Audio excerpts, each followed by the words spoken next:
Knock him out, John. Yeah.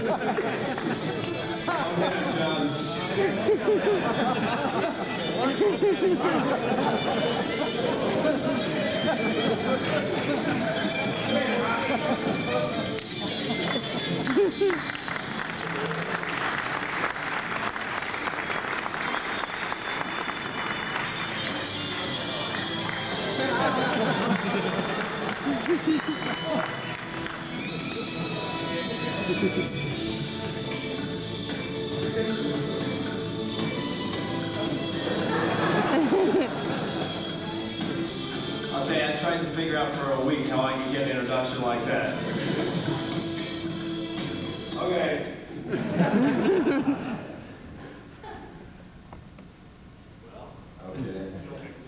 Okay. I'll run out here. Yeah, when you put a deal like this together, it's not like Ray said, it's a real team effort. And we have a lot of really great teams within Memorex Telex. I just wanted to take a few minutes to say something about it. Super Server Group in Dallas was a big help in this. There's 5 super servers on the deal. PC Group in Dallas helped a lot with the third-party products. Some printers that weren't on the EDS list, and how do you find those things, okay? Brian Burns down there, just give him a call. Stay on the phone with him for a little while and you got your answers, so it made the deal real easy to put together. Rudy Schatz here in the cabling group was a big help.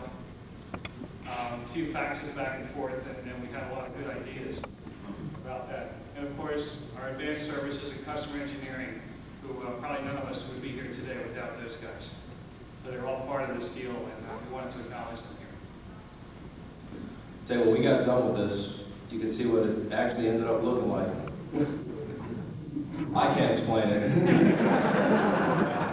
That's why John's here. Got a fax back from Rudy, and Rudy what I could turn it to. Okay, and we thought about everything. If you wanted to try and sum this up in one sentence, it would be, we put together, it only shows 4, but there's 5 super servers on this, connecting about 750 PCs over a token ring network over 12 floors, along with about 65 printers or so. So if you go by the components of everything, we had 5 super servers, 15 systems, 6,000 hubs, 3 wall-fleet routers, and a whole lot of services and everything else that went along in putting this thing in for everybody. Yeah. This was designed, now what I'd like to show you is actually the results of the bid, since it is, public. We got all the results and everything for it. And as expected, when we didn't win on low bid, we actually came in 3rd of 4 bidders. So Unisys was actually low bid at 2.2. IBM came in at 2.3, and we came in at 2.7.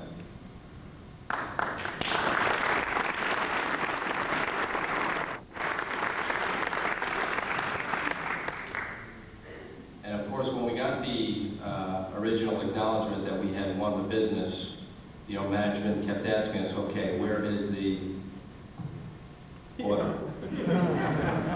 I still have the original, by the way. So that was the first one, which you can see they had broken it up over 2 fiscal years. The first one was for, about $800,000.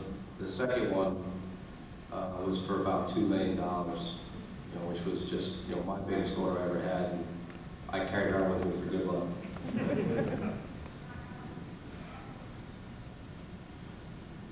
Now, one of the things that was kind of neat when you're going through a bid like this is really, you can't imagine how much hardware, that actually is. And every day when we would go up to the room, we had a storage facility at the customer site. It's a really good feeling to go in there and see all the boxes. They're there. You just can't imagine how much space this kind of equipment takes up. And when the trucking company would come with equipment, they wouldn't say pieces or this many pieces. They actually measured everything in pounds. So we went through and we just did a little compilation of everything. And actually Johnny did it because he's a real numbers guy. Him and David would get along real well. But you can see all the pounds, and when it comes right down to almost 30 tons of equipment at this site.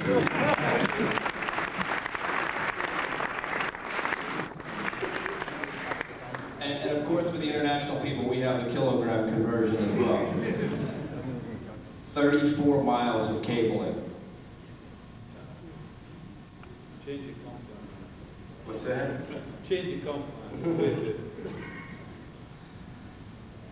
Okay, so there's, I guess really only one other thing that I would like to leave everybody with on this, is that in some cases, you may not be the low bid, or you may not be low price, but just put together yourself a strategy, and just try to map it out, and who knows, you might end up like these two guys here.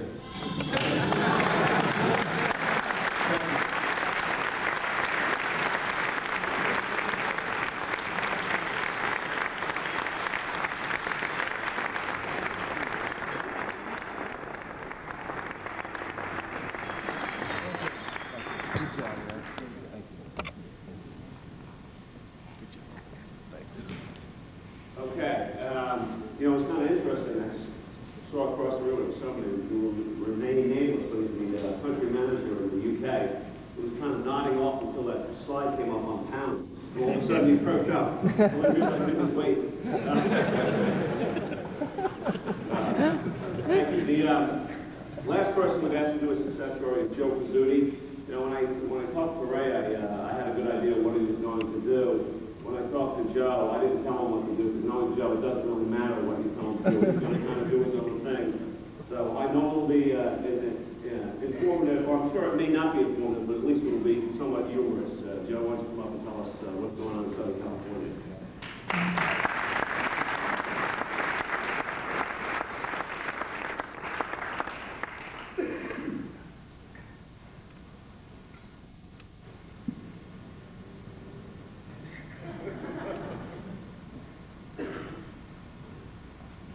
Imagine walking up here with this after that slideshow.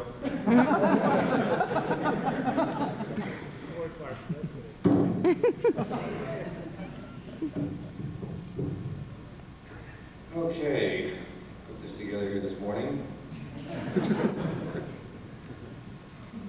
Before we start, I'd like to ask the entire management team to please stand up. Your reps, you've done enough work this year. Just the managers, senior management team, managers, country managers, please stand up.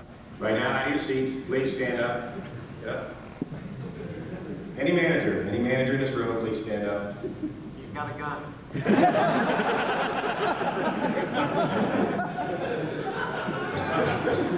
All right, you can all sit down. I'm just tired of you telling us what to do all the time.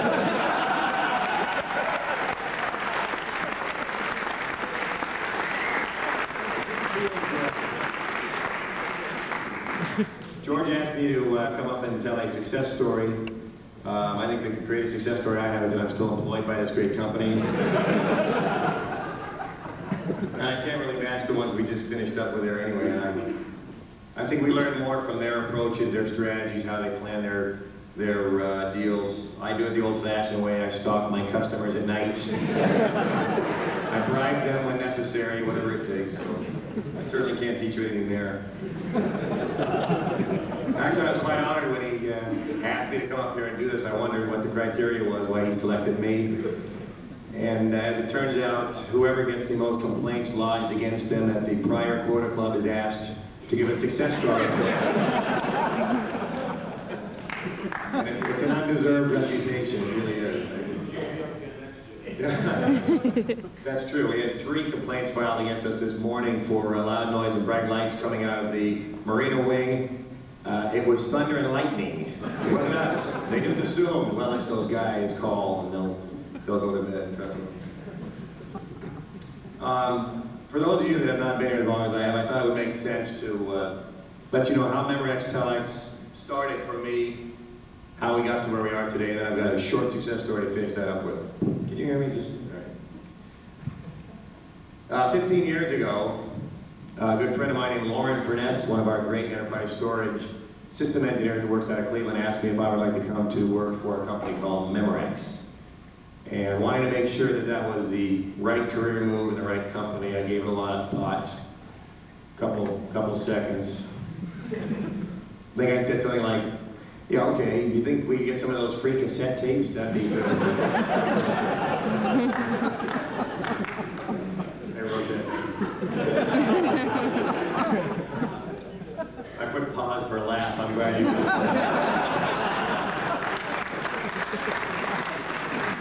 I'm still waiting for the tapes, by the way. Shortly after I started with Memorex, maybe a year later, Burroughs came along, and I don't remember, I don't think I cared as much then, but they rounded up $500 million, and they bought Memorex. That lasted about a year, and they merged with Sperry shortly thereafter that, and we ran as a Unisys company for a while. I think about a year after that, the senior management team rounded up about $500 million from some very brave investors, and we leveraged ourselves out from that, and we were running as Memorex, a Giorgio Ronchi production for a while there. This is the history. I'm not making this up. I was here for all of this. I know I look young, but I was here for all of this. And what happened after that? We came crashing into Telex about 1 year after that. This was all happening very, very close together. And then, yeah, that's right, the same group of investors. I always think of a guy like Faulkner going back there. Hey guys, got $500 million? It's working, but $1 more billion. We're doing this company called Telex, and we think this will work. And our ability to pay back that first $500 million, if you don't do the next $500 million, is gonna. I'm not saying we're not. I'm just saying.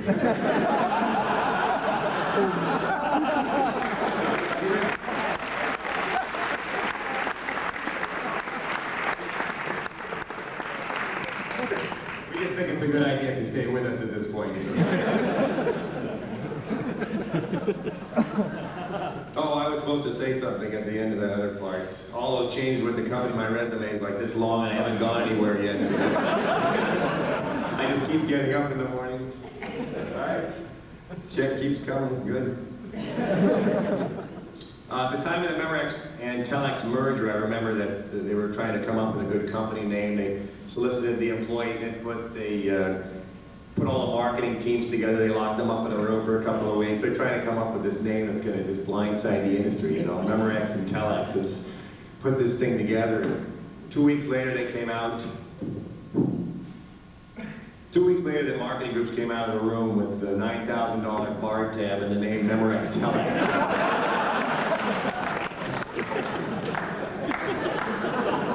That part is only a rumor. I'm not sure it went like this, but I understand they had most of it figured out in the first hour, but it was 2 weeks of this rock, paper, scissors thing.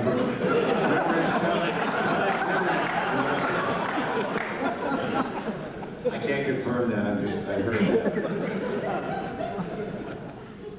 Oh, and the employee contest, I actually submitted a request myself. I thought the natural name for the merger of Memorex and Telex would have been Mental Rex. I got no support from anybody on that. Except my wife and my mom. My wife in the back room there. I asked her if she'd like to come up here and join me today, but she said she would rather stick pins in her eyes than stand up.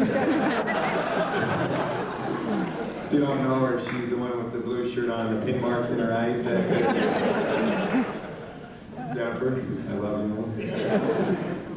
Where are we here? Oh, I remember at the time of the merger also, Memorex and Telex, it was two big 3270 companies. Memorex kind of, you know, a little bit of storage, a little bit of 3270. Telex, a very successful 3270 company, and the analysts already knew that the industry was kind of in a downslope. So the analysis at the time as printed was something like 2 rocks going for a swim. I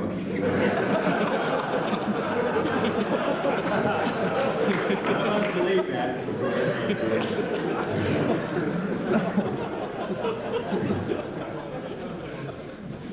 I believe a Gartner Group quote. Our marketing people were not working nearly as hard as they are now. But one thing I've noticed in working with this company all this time is that it's a very cyclical company. I just 1 year has to do with an even numbered year. The even numbered fiscal years, we tend to do things. Well, let's go back to product focus. We'll less reps, selling storage only, focused on bigger accounts, more reps. focusing on 32 cents. The next year, now we're going to do it a little bit different. Major account focus, and now you're selling both product lines. And the next year you can kind of predict, well, I know what's coming, so I better brush up on my storage or whatever. Very predictable changes, and I see them every year. Travel, you know, 1 year, as they were mentioning on the travel side, it's spend and grow, and you know, you do boondoggle in Europe, half the companies over there, nobody's watching. The next year, it's if you're caught traveling outside your zip code, you'll be shot on sight. And it changes, like in 1 day, you didn't get your promise.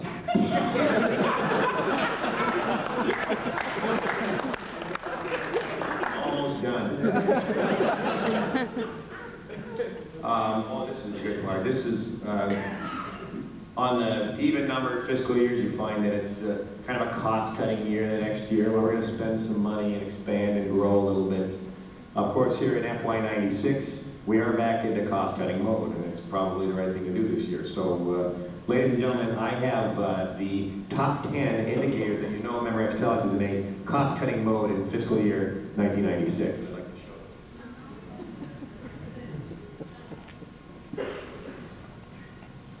There. I'll have to yell. Call it LCM. I had to read them first. The roadies on the plane coming over, so they're not funny to laugh at. Wait, Joe, we can't. We let you. Yeah, please. Gotta count it, handling the technical part of it.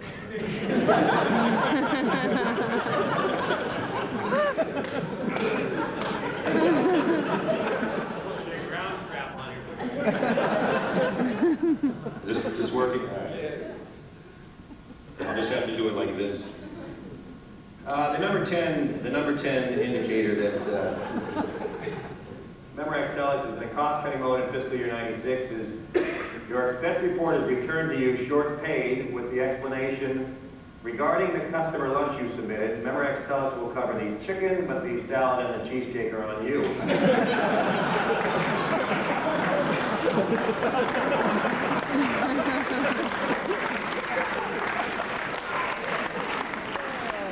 That was only number 10. Please save your applause, Dan. Number 9 indicator that attached to the same expense report is a road map showing a shorter route to your customer.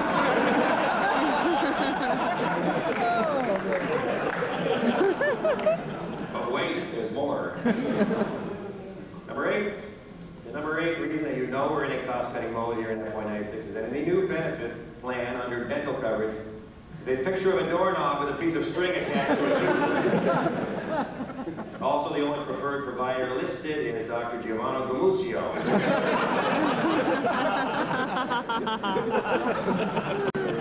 This fellow's got a brother in the business. The number 7 indicator, maybe it should have been the number 1 indicator, is that David Faulkner's bonus check only required 3 signatures. These are all key indicators that we're in a cost-cutting mode. The number 6 reason, even though your branch office has already been closed, you get a notice in the mail indicating that your home office will also be closed.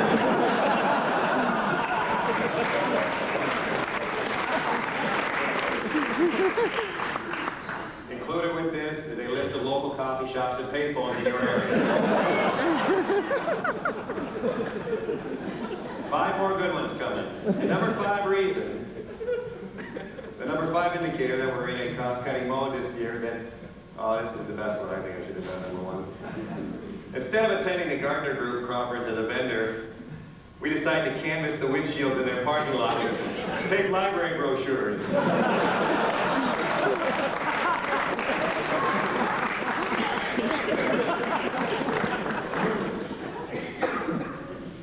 This one I might have to explain. You're all aware of our regularly published customer newsletters that we come out with about once a year? We never seem to get to the second issue. For the 4th consecutive time, the final issue is labeled Volume 1, Number 1.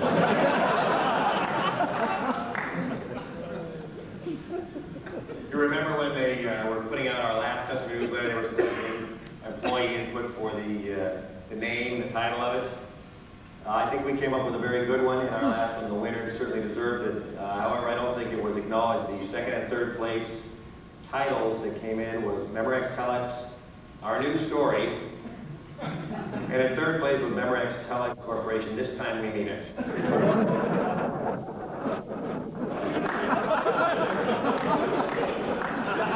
My understanding was that fourth place was This Time We Really Mean It, but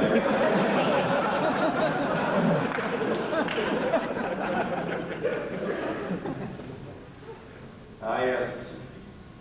The number three indicator that we're in a cost-cutting mode in fiscal year 96 is that in order to reduce office cleaning expenses, all sales reps are being sent to a week of training in execu-made.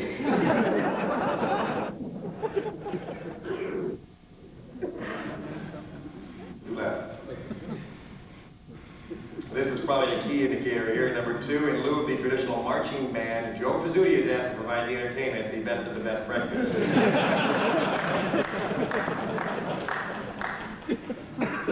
And here it is. I've got the privilege and honor of announcing next year's Quota Club. We normally don't do it in this format, but again, I'm honored to be the one. For the fiscal year 1996, Best of the Best Memorex Club is proud to announce the first ever teleconference club.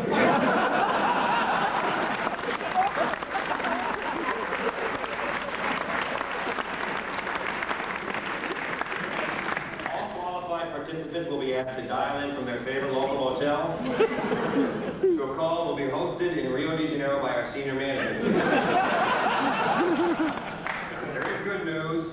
The good news is that spouses and significant others will also be permitted to attend the call.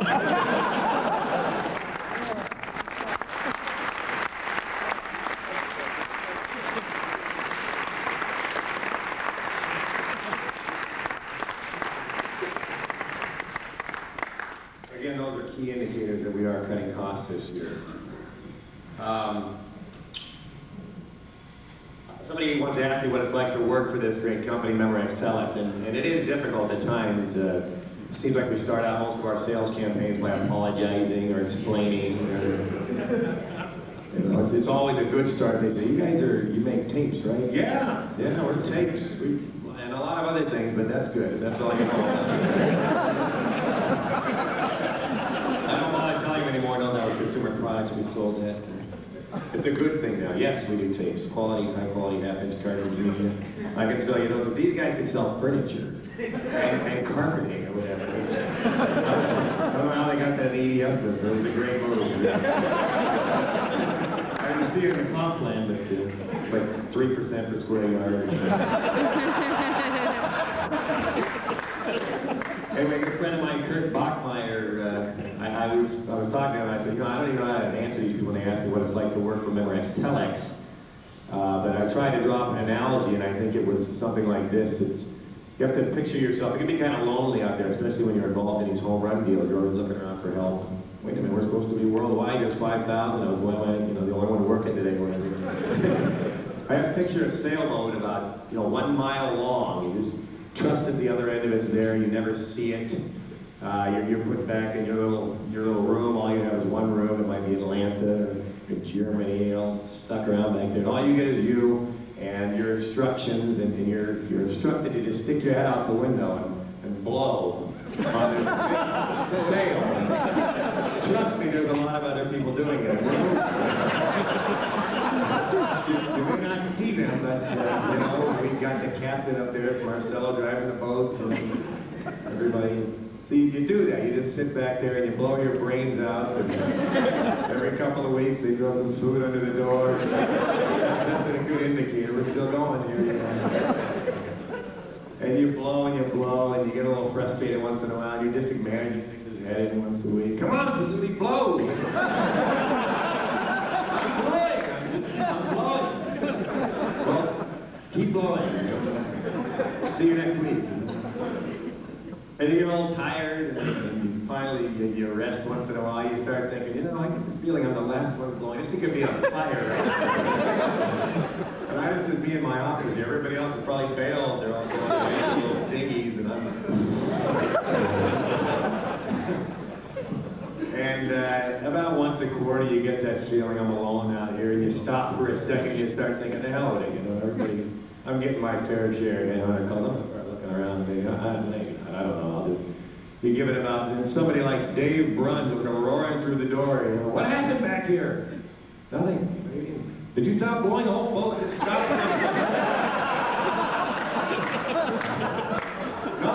No, I just kept in my breath. Jesus, the whole boat knows it's not a job. You're gonna let the whole crew down. Did you really notice? Yes. You're one of the best blowers we have out here. I'm gonna go and tell the captain about that right now. Really? That was 3 months, you know.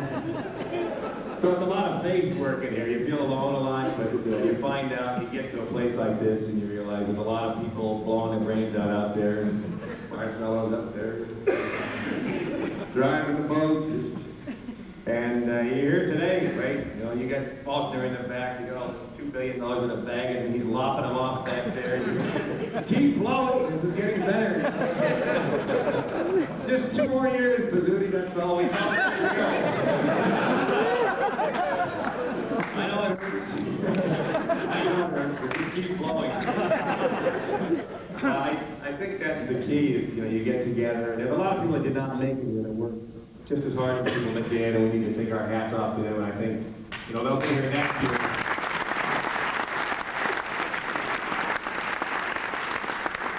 They're certainly just as important, and they work very hard. Sometimes they just don't come together. Your home runs aren't lined up at the right month or whatever it is. So I think it's important to recognize that those people are out there busting their butts this week. We're having fun. So when we go back, this is the part where I have to suck up to Marcel at the end of it. So we're gonna have one little piece of that at the end. Right? I think the important thing to remember, you asked for a success story. I'll just give you maybe a 10-second one here. I think the success story is right here. You know, there's nothing quite like the beginning of a deal. You're wondering, you know, is this a real deal? Is there a budget? Is this a story? Am I supposed to spend my time here? Am I wasting my time? And about halfway through a deal, it starts to get exciting. You're done sorting out the players. You maybe with the wrong guy right then. You're done apologizing. You decide this is the deal I'm going after. I think that's the best part of the deal is right there in the middle after you figured it out. You know, the end of the deal, whether you win or lose, there's always a letdown. The hunt is over, the chase is over, and we know how much commission there is for second place, so that's not nearly as fun as winning. But it's always right there in the middle of the deal when you're checking the sign-in log, and often your competitor's there. Who's he talking to? And it keeps you up at night and you're thinking about it. And I mean, that's the best part of the deal is when you're working it and humping it and trying to get it done. And I kind of feel like that's where we're at right now. I mean, a success story is great. You stand up here, and we need those to keep this running, and they're great to talk about because it worked. But I think the most important thing to talk about is, you know, we're here. We're sort of in the middle of the success story right now. This is it. The deal's not over yet. You know, if we all left the room right now and stopped working, all you have left is a sign. It says Memorex Telex, the name of our team, but there's nobody left. So it's important to go home and think, we're in the middle of a deal. We can still lose it. You know, if we let up, just like you do on your own deal, if you let up, it's all over. If you work your ass off for the next couple of years and we finish up the goodwill part, we're hoping he keeps his promise and good things happen after that. But this is it. We're on a team here. If you look at the person next to you in another country, it's the same team. Maybe not right here, but for the most part,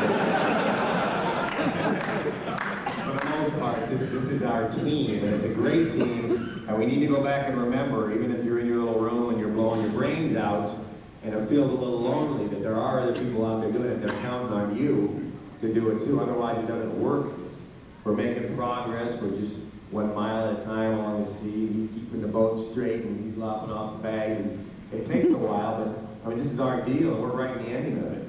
We haven't done it yet, so it's important. Our success story is being made, and it could be 3 years from now while everybody quits, and all these great offers came in from or whatever. You know, people are leaving the team, and I often wonder why they do that. I figure if you want to sell a different product line, you ought to just hang around a while anyway. We'll probably be selling it.